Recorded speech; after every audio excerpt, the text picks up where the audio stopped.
कार्तिक के पावन महत्तम को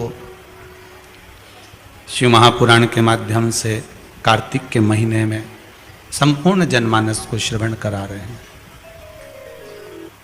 और मुक्ति की पावन कथा का रसास्वादन कर अपने जीवन को सार्थक कर रहे हैं।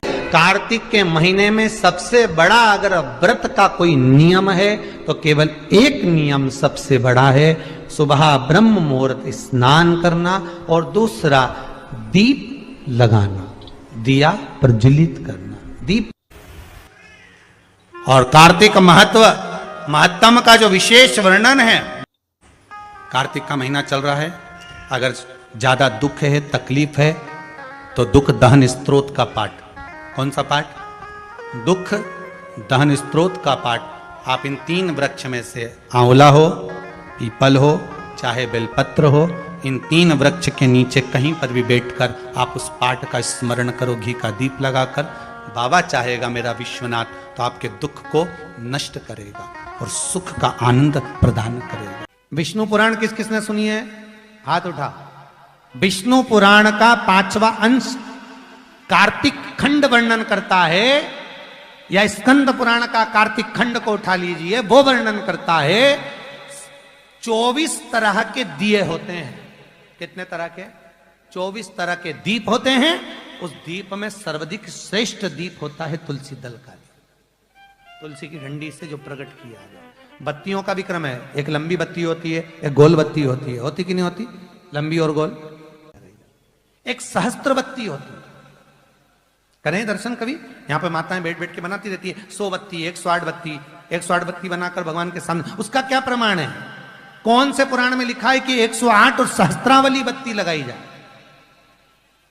तो स्कंद पुराण में कार्तिक खंड के अंदर स्पष्ट किया गया सहस्त्रावली बत्ती, 108 लंबी बत्तियों का जो प्रमाण है, वो कहते हैं कि जिस व्यक्ति ने किसी तीर्थ को ना करा हो, पूरे तीर्थ नहीं गए हो, सारे तीर्थों का स्नान नहीं करा हो, किसी तीर्थ में दर्शन करने से वंचित रह गए हो, तो 108 बत्ती की एक बत्ती बनाकर किसी नारायण के मंदिर में, शिव मंदिर में, देवी के मंदिर नहीं, केवल देवता के मंदिर में अगर उसको घी में भिगोकर प्रज्वलित कर दिया जाता है तो सारे तीर्थों के दर्शन का फल उस जीव को प्राप्त हो जाता है। उसको सहस्त्रावली बत्ती।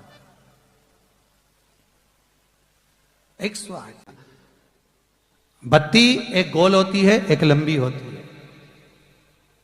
गोल बत्ती और लंबी बत्ती में अंतर होता है, बहुत जमीन आसमान का अंतर है, बहुत ध्यान देना इसका।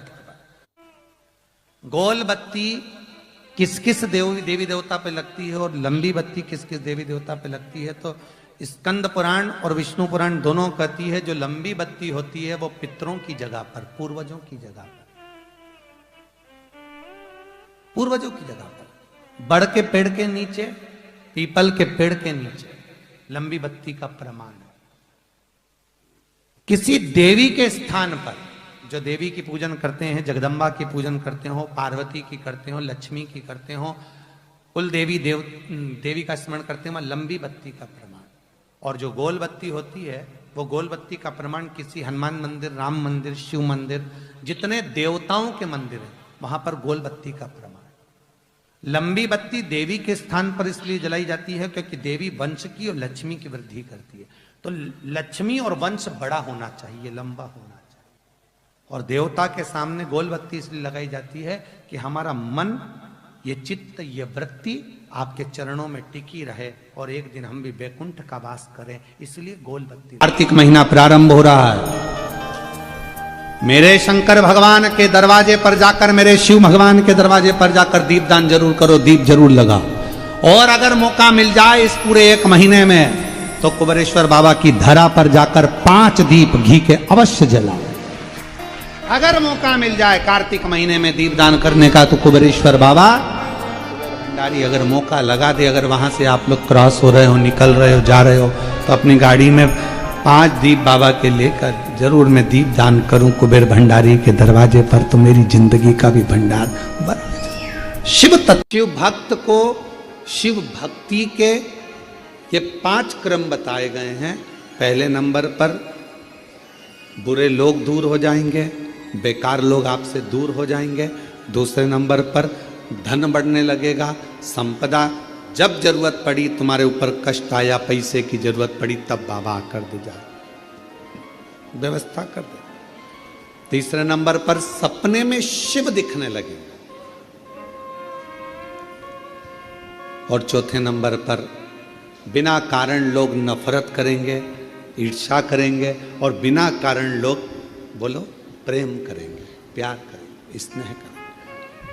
और पांचवें नंबर पर है कार्य पूर्ण होना प्रारंभ हो। घर में दीपक रोज लगाते हो रोज?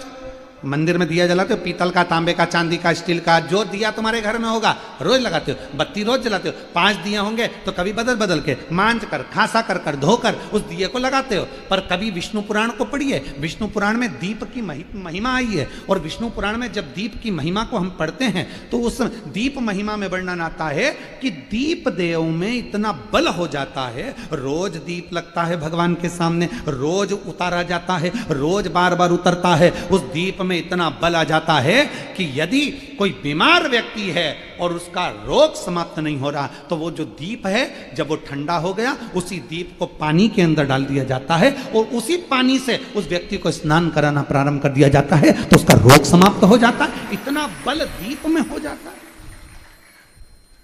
तुम पूजन की सामग्री को, पूजन के जिस आसन पर हम बैठ कर जप करते हैं, बोलो आसन सिद्ध होता है कि नहीं होता?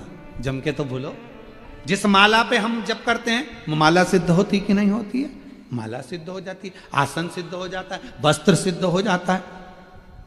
कितना कितना भाव का। शास्त्रों का अध्ययन करने वाला व्यक्ति इस सब चीजों पर स्मरण करता है कि दीप, हम कहते हैं तुम्हारे घर में ज्यादा दीपक बढ़ाने की जरूरत नहीं है। जो तुम्हारे यहाँ 4-5 दीपक हैं, उसी से आरती पूजन सब करा करो, उन दियों से, क्योंकि उन दीप में बल आते चले जाओ, वो दीपक में शक्ति आती चली। नजदीक है भगवान, कितना बल आता है जरा विचार करिएगा। एक पानी से तुमने कपड़े धोए, वो पानी तुमने बाथरूम में फेंका कि नहीं फेंका? जम के बोलो। एक पानी से तुमने बर्तन धोए, पानी फेंका कि नहीं फेंका?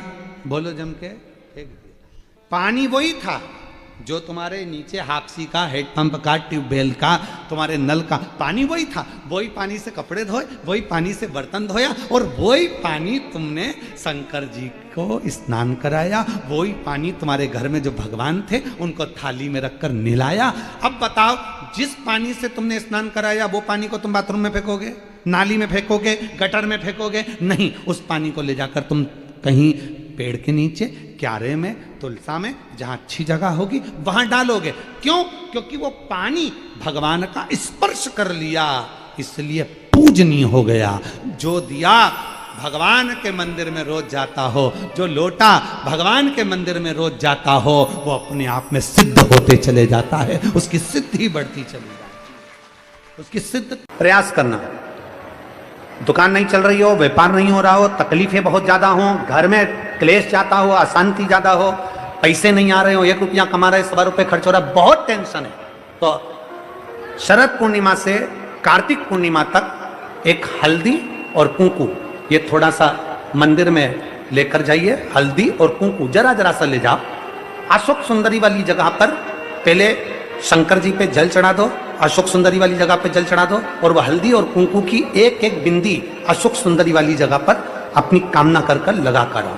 उसी में से वो हाथ जो तुम्हारा गीला है कंकु हल्दी का, वही हाथ लाओ, घर में प्रवेश करते समय अपनी देहली पर थोड़ा सा लगा दीजिए। शरद पूर्णिमा से कार्तिक पूर्णिमा तक कर कर देखो, उसके बाद में फिर बताना कि मेरा देवाधिदेव महाराज हारे हारे और अपने जीते जीत। अपन क्यों हारे? डॉक्टर ने कहा कि घुटने बदलना पड़ेंगे, उनसे कहो डॉक्टर साहब दवाई दीजिए, गोली दीजिए, जांच करिए। अब मैंने आपको दिखा लिया, अब एक बार मेरे महादेव को और दिखा। रोज अपने घर से 1 लोटा जल भरो, शिव जी के मंदिर जाओ, शंकर जी को जल चढ़ाकर, बेलपत्र लेकर, घुटना, कमर, पीठ कहीं पर भी तकलीफ है तो नंदी के ठीक पीछे, राइट में नंदी के ठीक पीछे बैठो और भगवान शंकर का नाम लेकर कुंदकेश्वर का बेलपत्र खाना प्रारंभ करो। 1.5 महीने के बाद फिर डॉक्टर के पास जाओ, एक बार मेरे घुटने की जांच करिए, डॉक्टर कह देगा अब आपको ऑपरेशन की जरूरत नहीं, घुटने में काम करना पड़ा।